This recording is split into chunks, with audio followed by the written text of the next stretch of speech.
వచ్చినా మన రాష్ట్రం మన రాజధాని అని ఉదారంగా భూములు ఇచ్చినటువంటి రైతులు మళ్ళీ మళ్ళీ పోరాటం చేయకూడదు, శాశ్వతంగా ఈ రాష్ట్రానికి ఒక రాజధాని ఉండాలి, దాని ద్వారా రైతులు కూడా లబ్ధి పొందాలని చంద్రబాబు నాయుడు గారు చట్టబద్ధత తీసుకొచ్చిన విషయం కూడా ఈ సందర్భంగా తెలియజేస్తున్నా. ఏ విధంగా లోక్సభలో రాజ్యసభలో చర్చలు జరిగాయో తెలుసు. స్వాతంత్ర భారతదేశంలో ఎన్నో ప్రధానమైన అంశాల మీద పార్లమెంట్లో డిస్కషన్స్ వచ్చాయి, రాజ్యసభలో డిస్కషన్స్ వచ్చాయి. సగం పార్టీలు అనుకూలించాయి, సగం పార్టీలు వ్యతిరేకించాయి.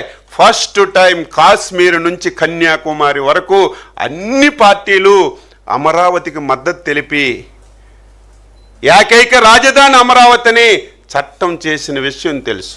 ఒకే ఒక్క పార్టీ, దుర్మార్గమైనటువంటి పార్టీ, సైకో పార్టీ వ్యతిరేకించింది. అది మనందరం కూడా మాట్లాడుతున్నాం.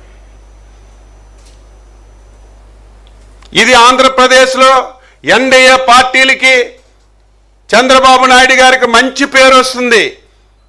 దీన్ని ఏ విధంగా డైవర్ట్ చేయాలి, దీన్ని ఏ విధంగా ప్రజల యొక్క మనసులు మార్చాలని చెప్పి కొత్తగా మావిగన్ అని చెప్పి ఒక పేరు తీసుకొచ్చారు. ముందు ప్రాంతాల మధ్య తగువు, ఇప్పుడు 3 జిల్లాల మధ్యన తగువు పెట్టాడు. సైకో కాకపోతే ఏంటి? మావిగన్ అంటే ప్రతి ఒక్కరూ నిన్ను జోకర్లాగా చూస్తున్నాడు. ఇదేదో ప్రజలు రాజకీయ పార్టీలు కాదు, నీ పార్టీలో నీ చుట్టూ తిరిగిన వాళ్ళు కూడా జోకర్లాగా చూసి ఏంటి పిచ్చెక్కిందా, ఆంధ్రప్రదేశ్ ప్రజలు కర్ర కాచి వాత పెట్టి 11 సీట్లకు దించినా ఈయనలో మార్పు లేదు, ఏం చేయాలని నీ పార్టీలో ఉన్న వాళ్ళే నిన్ను ఎగతాళిగా మాట్లాడుతుంటే కనీసం సిగ్గు లేకుండా దాన్ని నువ్వు మళ్ళీ ప్రజల్లోకి తీసుకెళ్ళి ఒక అయోమయాన్ని క్రియేట్ చేస్తున్నావు. దీనికి తోడు వైసీపీలో పెద్దలు, వాళ్ళేదో నిన్నో మొన్నో వచ్చిన వాళ్ళైతే నేను పెద్దగా స్పందించను, కొత్త వాళ్ళు కదా.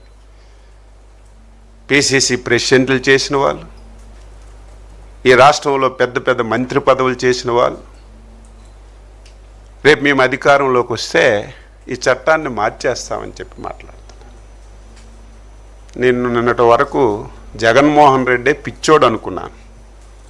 ఇప్పుడు వైసీపీలో ఉన్నటువంటి ప్రతి ఒక్కరూ పెద్ద పిచ్చోళ్ళుగా పిచ్చోళ్ళు తయారైతే ఏ విధంగా వస్తుందో ఈరోజు వాళ్ళ ఒక మాటలు అర్థమవుతుందని చెప్పి ఈ సందర్భంగా తెలియజేస్తున్నాను.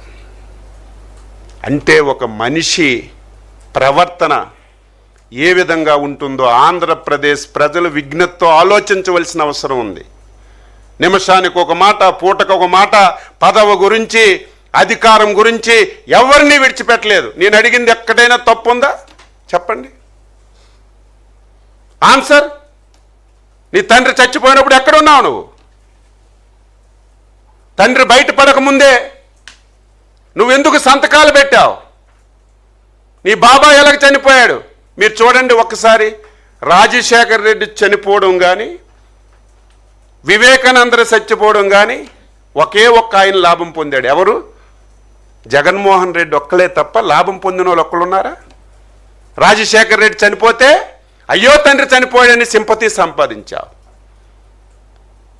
మళ్ళీ నా జీవితంలో అధికారంలోకి రానని 2019లో బాబాయిని గొడ్డలతో వేసి అయ్యయ్యో నా బాబాయ్ కూడా చచ్చిపోయాడు, చంద్రబాబు నాయుడే చంపేశాడని నారాసుర రక్ష చరిత్రని 2019 ఎన్నికల్లో లబ్ధి పొంది నువ్వు తప్ప, ఈ 2 చావులకి నువ్వు లబ్ధిదారుడు తప్ప ఎవరైనా ఉన్నారా? ఈరోజు ఆడవాళ్ళ గురించి మాట్లాడుతున్నావు. ఆడవాళ్ళ గురించి మాట్లాడే నైతిక హక్కు నీకెక్కడుంది? ఈరోజు ఒక పత్రిక గురించి మాట్లాడుతున్నావు. నువ్వు పత్రిక అధిపతే, నీ మిస్సెస్ కూడా. ప్రజాస్వామ్యంలో పత్రికలకు స్వేచ్ఛ ఉంది.